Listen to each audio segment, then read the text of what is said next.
بسم الله والحمد لله والصلاة والسلام على رسول الله وعلى آله وصحبه ومن اتبع هداه أما بعد. Ceux qui suivent un petit peu l'actualité ont peut-être compris pourquoi j'ai décidé de faire cette khutbah aujourd'hui, ce sermon, car en effet il y a apparemment quelques jours, si ce n'est pas hier ou avant-hier, une fatwa, voire plusieurs fatawas égarés ont été donnés par l'instance de fatwa de l'université de l'Azhar, ou plus précisément Dar al-Ifta al-Misriya. Ici, on peut se dire, pourquoi est-ce qu'on parle de cela alors qu'on est ici en France? Premièrement, l'Azhar et Dar al-Ifta al-Misriya, qui dépendent de l'Azhar ou l'une dépend de l'autre, sont des instances, comme vous le savez, qui sont reconnues dans le monde musulman et des gens qui sont écoutés jusqu'ici en France, en Europe et autres. En plus de cela, leurs sites sont traduits dans de nombreuses langues, comme en français et autres.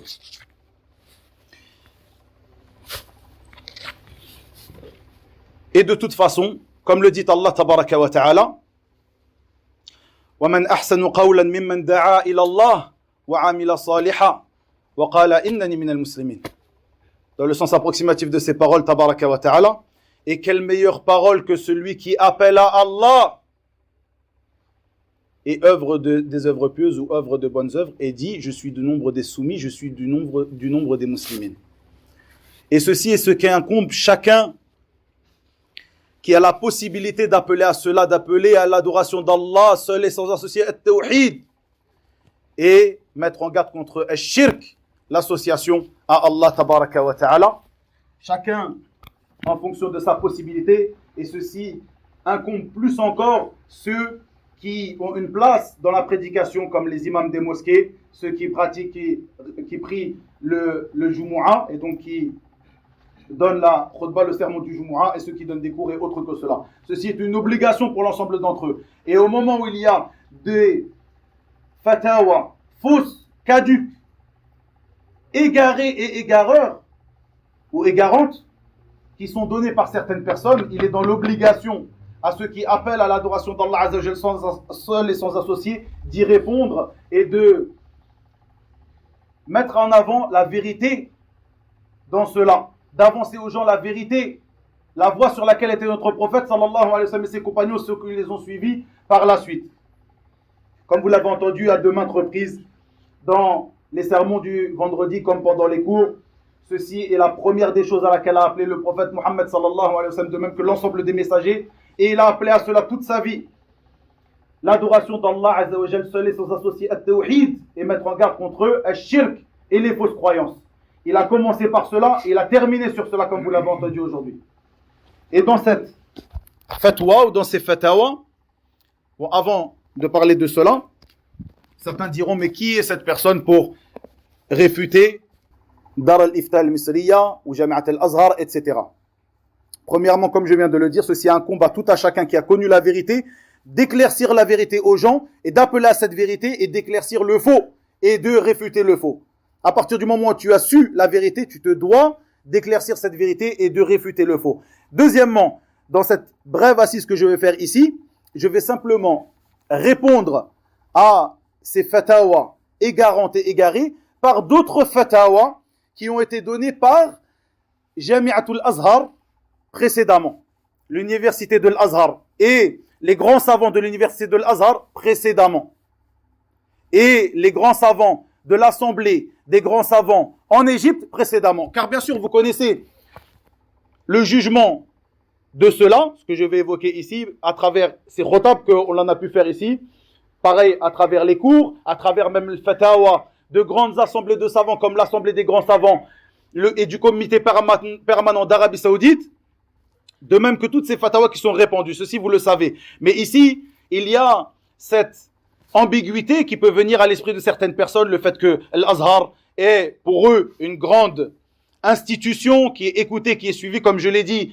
qui est même traduit, dont les fatawas sont traduits en français. Beaucoup de gens pensent que c'est une grande institution qui est à suivre absolument, l'Azhar, et non l'Arabie Saoudite, ceci par rapport à certaines ambiguïtés qu'ils ont prises et qu'ils ont en eux, que nous avons déjà expliqué et éclairci. De manière générale, ce à quoi appellent les gens de la sunna, c'est de suivre la vérité où qu'elle se trouve.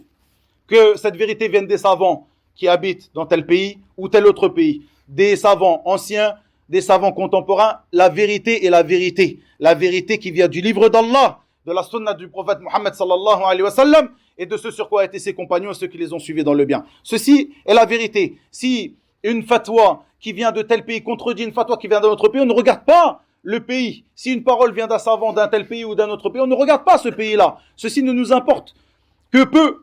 Simplement, on se basera sur la vérité qui est comprise dans le message de cette personne. Donc, je vais rapporter les fatwas de ces grands savants de l'université de l'Azhar rapidement. Simplement, donc l'ambiguïté qui a été donnée, ou cette fatwa égarante et égarée qui est venue de la part de Dar al-Ifta al-Misriya, est que dans certaines de leurs fatwas, ils disent que selon eux, les textes religieux montrent que la prière dans des mosquées où il se trouve des tombeaux est autorisée. Et le fait de dire que ceci n'est pas autorisé est une parole caduque, comme cela ils disent. Puis une autre fatwa qui est encore pire que celle-ci, ils disent qu'il n'y a pas de mal pour le musulman. Il n'y a pas de mal pour le musulman de demander l'aide aux prophètes, aux pieux, et ceci qu'ils soient vivants ou qu'ils soient morts. De leur demander de l'aide, et ceci qu'ils soient vivants ou qu'ils soient morts. De leur demander un bien, d'aller auprès de leur tombeau et de leur dire « Madad, aide-moi, accorde-moi, donne-moi » auprès de leur tombeau. Il n'y a pas de mal. Il n'y a pas de mal, et il n'y a pas de mal à faire donc dans le reste de la fatwa. Il n'y a pas de mal à visiter ces tombeaux, à s'essuyer sur eux, à embrasser ces tombeaux, et autre que cela parmi les choses qui sont venues dans cette fatwa. Ici donc vous avez entendu, ça c'est la fatwa de Dar al-Ifta al-Misriya, actuellement qui a été donnée, ces fatwas qui ont été données il y a 1 ou 2 jours. Vous avez entendu, pour ne pas revenir sur la khutbah d'aujourd'hui, vous avez entendu le danger de shirk, l'association à Allah Azza wa Jal. Et l'association n'est pas simplement dans le fait de dire que telle personne est une divinité avec Allah Azza wa Jal, mais simplement dans la manière dont la personne va se comporter en vouant une autre adoration, ou en vouant une adoration à autre qu'Allah. À ce moment-là, elle aura divinisé cette chose-là. Comme certaines personnes qui invoquent autre qu'Allah tabaraka wa ta'ala, leur demande de les aider, de les secourir. Et comme vous l'avez entendu dans la khutbah d'aujourd'hui, la législation d'Allah tabaraka wa ta'ala, al-Sharia, est venue interdire tous les moyens qui mènent à l'exagération autour des tombes. Et comme vous l'avez entendu aussi ici, parmi les portes par lesquelles sont rentrés Iblis et ses armées, et on fait rentrer par ces portes-là les gens dans l'association majeure, est l'exagération concernant les tombes des pieux, en particulier des prophètes et des pieux en particulier. Donc la législation d'Allah Azza wa Jalla est venue interdire tous les moyens qui mènent à l'exagération autour des tombes, surtout autour de celles des pieux. Comme cela, on a cité 5 points, il y en a d'autres. L'interdiction de surélever les tombes au-dessus de la terre, comme il est venu dans ce hadith rapporté par Abu al-Hayyaj al-Asadi, qui rapporte que Ali radiyallahu anhu lui a dit: n'aimerais-tu pas, dans le sens que je te charge d'une mission dont m'a chargé le messager d'Allah sallallahu alayhi wa sallam, tu ne laisseras pas de représentation sans la détruire, ni une tombe surélevée sans la niveler. Rapporté par l'imam Muslim. Deuxièmement, l'écriture sur les tombeaux et leur embellissement. Écrire sur les tombeaux et les embellir. Comme il est rapporté de Jabir ibn Abdillah dans le Sahih de l'imam Muslim, le messager d'Allah sallallahu alayhi wa sallam a interdit de plâtrer la tombe, de s'asseoir dessus et de construire dessus. Toutes ces choses-là, construire sur la tombe, la plâtrer, l'embellir, l'écrire dessus, la niveler ou la surélever au-dessus du sol, tout cela sont des moyens par lesquels ces gens-là donnent un aspect particulier à cette tombe, par rapport au fait que la personne qui est enterrée dans cette tombe serait un saint, un pieux, etc., afin que les gens soient attirés par cette tombe et afin de guider les gens vers cette tombe par un surplus de biens qu'il voit dans cette personne, et malgré que cette personne aujourd'hui est morte, et elle est occupée par ce qui l'occupe lors de El-Barzakh, cette vie intermédiaire entre la vie d'ici-bas et la vie dernière. Chacun en fonction de ses œuvres. La troisième, l'interdiction d'allumer des bougies sur les tombes, c'est-à-dire des lumières mises dans l'intention d'embellir ou d'anoblir une tombe pour que les gens soient dirigés vers celle-ci. En effet, le prophète sallallahu alayhi wa sallam a interdit cela, comme il est rapporté dans le hadith d'Abdallah ibn Abbas. Quatrièmement, l'interdiction de prendre des tombeaux comme lieu de prière ou endroit pour les adorations, c'est-à-dire que tu prends cette tombe, ce darih, ce sayyid, tu vas vers lui pour effectuer des adorations auprès de lui. Pourquoi? Parce que tu as comme conviction que effectuer cette adoration, comme la prière, tu ne pries pas cette personne-là, tu pries Allah, mais tu pries auprès de ce tombeau. Tu as comme conviction que de prier auprès de ce tombeau est meilleur que de prier dans un autre endroit. Parce que tu as la conviction que cet endroit où enterrer cette personne-là est un endroit mubarak, un endroit où il y a une bénédiction, une baraka. Eh bien, ceci est interdit. Comme le fait d'aller lire le Coran, de faire du dhikr, du rappel, de demander le pardon, de faire l'istighfar auprès de ces tombeaux. Comme il a rapporté de Abdallah ibn Umar. Écoutez bien, les savants de l'islam utilisent ce hadith comme argumentaire. Ils disent, le prophète sallallahu alayhi wa sallam a dit, comme dans ce hadith unanimement reconnu authentique, dans le sens, accomplissez aussi des prières dans vos demeures pour que celles-ci ne se transforment pas en tombeaux. C'est-à-dire, on comprend par cela que le prophète sallallahu alayhi wa sallam nous ordonne de prier des prières surérogatoires dans nos maisons. Et ceci est meilleur de prier ta prière surrogatoire à la maison et non à la mosquée. À l'inverse de la prière obligatoire qui doit se prier en groupe à la mosquée. Prie des prières surrogatoires à la maison. Et pourquoi? Afin qu'elles ne deviennent pas comme des tombes. Et les savants de l'islam disent qu'il y a dans ce hadith une compréhension qui est que, d'après la parole du prophète sallallahu alayhi wa sallam, ici, les tombeaux ne sont pas un lieu où on lit le Coran, ni où on prie. Car au moment où tu auras dénué ta maison de prière et de lecture du Coran, tu auras fait de cette maison comme une tombe. On comprend par cela que ce qui est connu, c'est que la tombe est un lieu où on ne prie pas et où on ne lit pas le Coran. De même que ce hadith qui est un hadith rapporté par l'imam Muslim selon Abu Marthad al-Ghanawi, le prophète sallallahu alayhi wa sallam a dit dans le sens de ses paroles, ne vous asseyez pas sur les tombes et ne priez pas dans leur direction. Et le cinquième de ces points que j'ai rapporté ici, l'interdiction d'enterrer des morts dans les mosquées ou de construire des mosquées sur des tombes. Aïcha radiyallahu anha rapporte que le prophète sallallahu alayhi wa sallam a dit avant sa mort qu'Allah maudisse les juifs et les chrétiens. Ils ont fait des tombes de leurs prophètes des lieux de prière. Pourquoi qu'Allah maudisse les juifs et les chrétiens? Parce qu'ils ont pris les tombes de leurs prophètes et de leurs pieux dans une autre version. Ittakhadhu qubura anbiya'ihim wa salihihim. Ils ont pris les tombeaux de leurs prophètes et de leurs pieux, masajid, comme lieu de prière. Puis elle dit, radiyallahu anha, sans cela, la tombe du prophète sallallahu alayhi wa sallam aurait été rendue distincte, c'est-à-dire qu'il n'aurait pas été enterré. Où est-ce qu'il a été enterré il n'a pas été enterré dans la mosquée. Le prophète sallallahu alayhi wa sallam a été enterré dans sa mosquée? Non, il a été enterré où? Dans la chambre de Aïcha. La chambre de Aïcha à l'époque du prophète sallallahu alayhi wa sallam ne faisait pas partie de la mosquée. On ne dit pas que le prophète sallallahu alayhi wa sallam a été enterré dans la mosquée, non. Il a été enterré, comme il le dit dans un autre hadith, les prophètes et messagers sont enterrés où ils meurent. Il a été enterré là où est-ce qu'il est mort, dans la chambre de Aïcha, et non dans la mosquée. À l'époque, la chambre de Aïcha ne faisait pas partie de la mosquée. Elle était collée à la mosquée et séparée de cette dernière. Donc il a été enterré dans la chambre de Aïcha, et elle aurait été rendue distincte, mais il craignait. Pourquoi a-t-il dit cela, le prophète sallallahu alayhi wa sallam? Il craignait qu'elle ne soit prise comme lieu de prière. Et dans un autre hadith, et je m'arrêterai sur cela, quand le prophète sallallahu alayhi wa sallam tomba malade, quelques-unes de ses femmes parlèrent d'une église en Abyssinie qui était appelée l'église de Marie, qu'elles ont visitée. Et Salama et Habiba avaient émigré en Abyssinie précédemment. Elles rappelèrent la beauté de ces églises et les images qu'elles renfermaient, les représentations qu'elles voyaient à l'intérieur.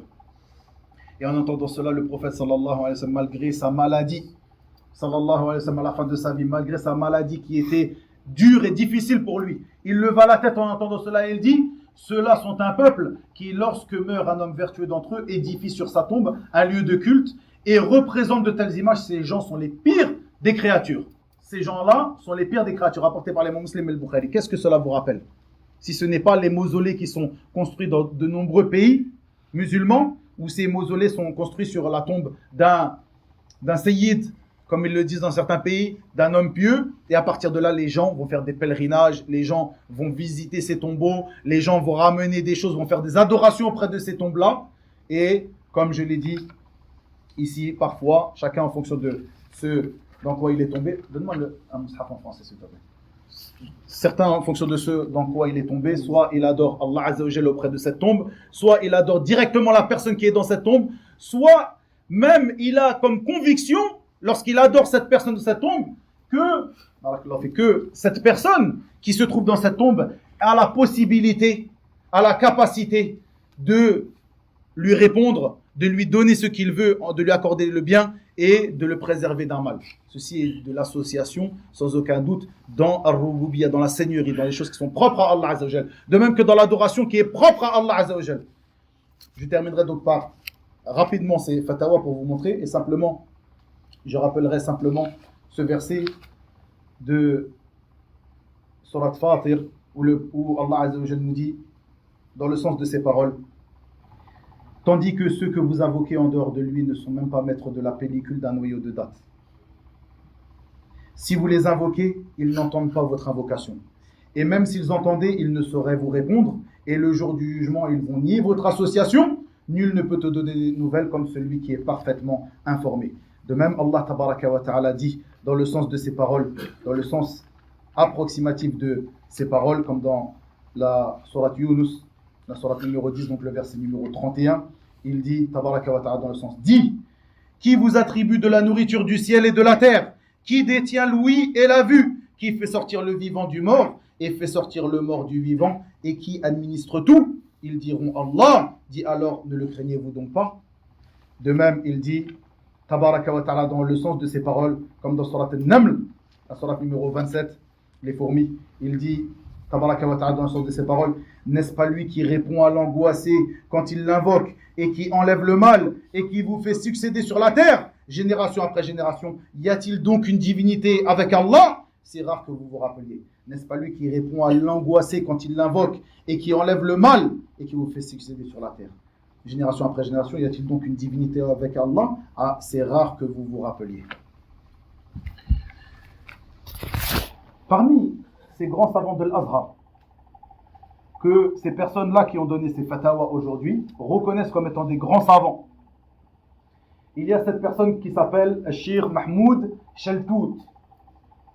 Il a été Cheikh al-Azhar, Mahmoud Shaltout. Il a été aussi membre des grands savants d'Égypte, du comité des grands savants d'Égypte, et il est mort en 1963. Il est mort il n'y a pas non plus si longtemps, on ne parle pas de personnes qui sont mortes il y a des centaines d'années. Et c'était un grand savant de l'Azhar, que eux-mêmes reconnaissent. Il lui a été posé comme question. Il y a dans certaines mosquées des mausolées et des tombes. Quel est le jugement de cela? Et quel est le jugement de la prière en direction de cela et la prière dans ces mosquées-là? Et le Cheikh Mahmoud Shaltout, qui était le Cheikh de l'Azhar, rahimahullah, a dit, il commença par une introduction en disant qu'il est obligatoire de purifier les mosquées d'Allah Azza wa Jal, car ce sont des lieux d'adoration. Puis il dit dans la fatwa, il dit que le shirk, l'association dans l'adoration à Allah Azza wa Jal, est arrivée par certains moyens et certaines personnes qui ont perverti donc leur saine nature ont adoré autre qu'Allah, ont associé à lui, avec lui, dans l'adoration. Et ceci est arrivé par l'intermédiaire de ces moyens-là. Ces moyens par lesquels les gens ont comme croyance que les personnes qui se trouvent dans ces mausolées, dans ces tombes, ont un lien spécifique, spécial avec Allah Tabaraka wa Ta'ala. Et que ces derniers te rapprochent de lui, Azza wa Jal, et qu'ils intercèdent pour toi auprès de lui. Et à ce moment-là, les gens les ont grandis et se sont tournés vers eux pour leur demander le secours. Et dernièrement, ça c'est à son époque, dernièrement ils ont commencé à faire ce qu'on appelle le tawaf, donc la circumambulation autour de ces tombes et s'accrocher à ces derniers. Vous avez vu dans la fatwa de l'Azhar le fait d'essuyer les tombes et de les embrasser. Attendez, on y arrive. Cette chose-là est quelque chose qui est effectif dans la mosquée Al-Hussein qui se trouve juste à côté de l'Azhar, de l'université de l'Azhar. Al-Hussein, où ils prétendent que la tête de l'Hussein, le petit-fils du prophète sallallahu alayhi wa sallam, radiyallahu anhu wa an abi, est enterrée. Ceci est une prétention de leur part et ceci n'est pas véridique. Mais dans cette mosquée qui est non loin de l'Azhar. Les gens viennent faire des pèlerinages, ils viennent tourner, faire la circambulation autour de ce mausolée qui se trouve en plein milieu de la mosquée. Puis Al-Shir de dire, donc il continua dans cela, et il dit ce qui est obligatoire pour le musulman à l'encontre de ces mausolées. Il dit, lorsque les gens ont été troublés par les prophètes et les pieux, c'est-à-dire troublés par cette chose qui est dédiée aux prophètes et aux pieux, comme nous le voyons et nous le savons, concernant beaucoup de gens, de tout temps et de tout endroit, eh bien il est obligatoire, ceci afin de préserver la croyance du musulman, de cacher ces mausolées, de les enlever des mosquées et de ne pas prendre des portes ou des fenêtres qui donnent à partir des mosquées sur ces tombeaux-là. Et en particulier si elles se trouvent en direction de la Qibla. Et il est obligatoire de les séparer des mosquées, de les faire sortir des mosquées de manière inconditionnelle. Ceci afin que le regard des croyants ne tombe pas sur ces tombes. Ici s'arrête cette fatwa. Une autre fatwa qui est donnée, j'en rappellerai que 3 ici pour ne pas durer. Une autre fatwa qui est donnée par l'assemblée de fatwa de l'Azhar. L'assemblée de fatwa, ici ce n'est pas qu'une seule personne, ce sont les grands savants de l'Azhar qui ont signé l'assemblée de fatwa de l'Azhar qui traite de l'interdiction de construire ces mausolées sur les tombes. Après une question qui tourne autour de cela, ils disent que l'assemblée donc de savants de l'Azhar pour la fatwa, après avoir pris connaissance de cette question, répondent que si l'état est comme a été rappelé dans la question, c'est une question concernant le fait de déplacer un mort d'un autre endroit. Il dit il est autorisé de déplacer le mort de cet endroit. Puis ils disent, mais il n'est pas autorisé d'un point de vue de la législation islamique de déplacer ce mort vers un mausolée ou vers un dôme. Vous voyez ce genre de mausolée fait avec un dôme comme cela. Comme le font certaines personnes qui pensent que cette personne a de la piété et est un allié d'Allah Azza wa Jal. Plutôt le prophète sallallahu alayhi wa sallam a interdit cela. En effet, il est rapporté dans le hadith dans le Sahih de l'imam Muslim, le hadith de Abu al-Hayyaj. Je l'ai déjà évoqué ici. De même que le hadith de Jabir, que j'ai évoqué aussi dans la khutbah que j'ai réévoqué ici. Vous voyez, ça c'est la fatwa du comité de fatwa de l'Azhar, il y a une 50aine d'années à tout casser. Puis il rapporte la parole de l'imam al-Shawkani, Mohammed ibn Ali al-Shawkani, al-Yamani, rahimahullah ta'ala, ce grand savant, où il dit, en explication du hadith de Abu al-Hayyaj, qui est rapporté par Abu al-Hayyaj al-Asadi, hadith de Ali, il dit, ce qui fait partie de l'élévation des tombes, eh bien le fait de construire des dômes et de construire des mausolées dessus sur ces tombes. Donc nous voyons que ici le prophète sallallahu alayhi wa sallam a interdit d'élever la tombe au-dessus d'un enfant, ceci est interdit, un enfant, à plus forte raison de construire des dômes et des mausolées sur les tombes. Puis il dit, et beaucoup de personnes, et comme nous le voyons, beaucoup de mauvaises choses sont apparues par ce biais-là, des choses qui font pleurer l'islam, Et parmi ces choses-là, la croyance des ignorants, qui est devenue comme la croyance des mécréants qui croyaient en les idoles. Et ensuite, il détaille le reste de cela. Beaucoup d'autres fatwas qui concernent cela. Je terminerai par une autre fatwa qui est très importante, c'est la dernière que j'évoquerai ici, qui concerne le fait de visiter ces mausolées et de faire la circambulation at-tawaf autour de ces mausolées et de demander, de chercher un lien par ceux qui se trouvent dans ces mausolées, dans ces tombes, un lien, et de leur demander quelque chose ou qu'ils demandent à Allah Azza wa Jal pour toi quelque chose. La question est la suivante. Quel est le jugement de la visite de ces mausolées, des mausolées de l'awliya, donc des pieux, de manière générale. Aussi le fait de faire la circambulation autour de ces mausolées, de les embrasser. Vous avez entendu dans la fatwa de l'Azhar, ils parlent d'embrasser aussi la tombe. Il n'y a pas de mal, ils disent. Pas de mal de les essuyer, de les embrasser, etc. Aussi de les embrasser et de demander une intercession auprès de ces personnes qui se trouvent dans ces tombes. La personne qui répond est le grand imam, il l'appelle comme ça l'imam al-Akbar. C'est un titre qui est donné au Cheikh de l'Azhar. Le Cheikh Hassan Ma'moun, qui lui est mort en 1955. Pardon. Non, il est mort après cela, excusez-moi. Il n'y a pas la date de sa mort ici, mais il était le Cheikh de l'Azhar après Cheikh Mahmoud. Naam. Il était Cheikh de l'Azhar à cette époque-là, à peu près avant Cheikh Mahmoud Sheltout. Donc il est né en 1894 et il est devenu mufti de l'Azhar en 1955. Donc Cheikh Hassan Ma'moun, et qui était le Cheikh de l'Azhar et en même temps le mufti d'Égypte. Il dit en réponse à cette question qui est très importante, il dit: j'aimerais vous rappeler premièrement que la base de la prédication islamique est construite sur le tawhid. La base de la prédication islamique est construite sur le tawhid, qui est d'unifier Allah tabaraka wa ta'ala, l'unicité d'Allah azza wa jalla. Et l'islam combat tout ce qui rapproche l'être humain de l'association à Allah azza wa jalla. Et il n'y a pas de doute que le lien que recherchent ces gens auprès des tombeaux de ces morts fait partie de ces moyens, et ceci fait partie des restes de l'époque anté-islamique. Et si nous regardons, nous observons la parole des mushrikoun, des associateurs de l'époque du prophète sallallahu alayhi wa sallam, ceux qui adoraient les idoles, lorsque Allah azza wa jalla nous dit ici, dans le sens de ces paroles, tabaraka wa ta'ala, tandis que ceux qui prennent des protecteurs en dehors de lui disent: nous ne les adorons que pour qu'ils nous rapprochent davantage d'Allah.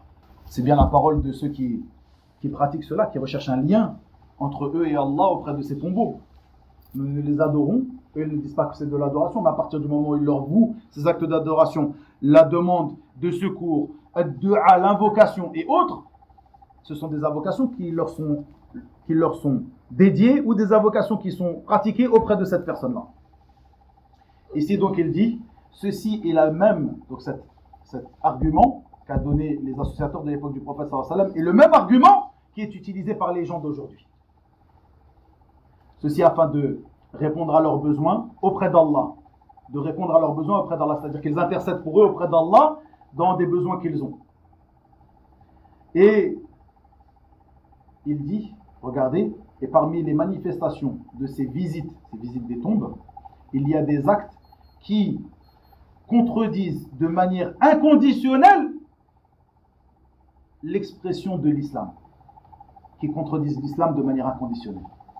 Puis il dit, rahimahullah, le tawaf, la circambulation en islam n'est légiférée que autour de la Kaaba. Puis il dit, tout tawaf, toute circambulation autour d'un autre endroit est interdit dans la législation d'Allah azza wa jalla. De même que l'embrassement, taqbil, le fait d'embrasser comme cela, dans l'islam, embrasser une chose qui a une certaine valeur, on parle de cela ici, est interdite ou est légiférée ici que pour al-hajar al-aswad, la pierre noire. Et il dit, même le hajar al-aswad, même la pierre noire, Omar radiyallahu anhu a dit, lorsqu'il l'a embrassé, si je n'avais pas vu le prophète Mohammed sallallahu alayhi wa sallam t'embrasser, je ne l'aurais pas fait. Puis il dit, donc il détaille encore dans la fatwa, puis il dit, et il est évident que toute visite de tombeau et circambulation autour de tombeaux, ou le fait d'embrasser le taqbil de ces tombeaux, et le fait de rechercher un lien par ces soi-disant pieux, etc., et le fait de demander leur intercession, tout ceci est interdit sans condition et contredit la charia de l'islam, et il y a dans cela de l'association à Allah. Les fatawa des savants de l'Azhar, il y a à peu près une cinquantaine d'années, contre les fatawa des savants, entre guillemets, de l'Azhar d'aujourd'hui. Donc ici, simplement, j'ai tenu à évoquer cela. Vous savez, ces choses-là, ce sont des choses qui sont connues, on en a déjà parlé, on a rapporté les fatawa des grands savants à propos de cela, les paroles des grands imams de l'islam, mais ici, il y avait cette importance dans le fait d'évoquer, parce que certaines personnes qui n'ont pas cette croyance qui est ancrée en eux, le fait qu'on doit suivre le Coran et la Sunna, selon la compréhension de nos pieux prédécesseurs, c'est ce qui incombe à tout musulman, ils se disent qui est cette personne pour parler à côté de Jami'at al-Azhar, à côté de Dar al-Ifta, etc., etc. Ce qui nous incombe à nous, c'est de suivre la vérité. Le croyant se doit de suivre la vérité. Et ici, vous avez vu donc cette même Dar al-Ifta, al-Misriya, cette même Jami'at al-Azhar qui réfute Jami'at al-Azhar d'aujourd'hui. وإلى هنا وبالله التوفيق وصلى الله وسلم وبارك على نبينا محمد والحمد لله رب العالمين.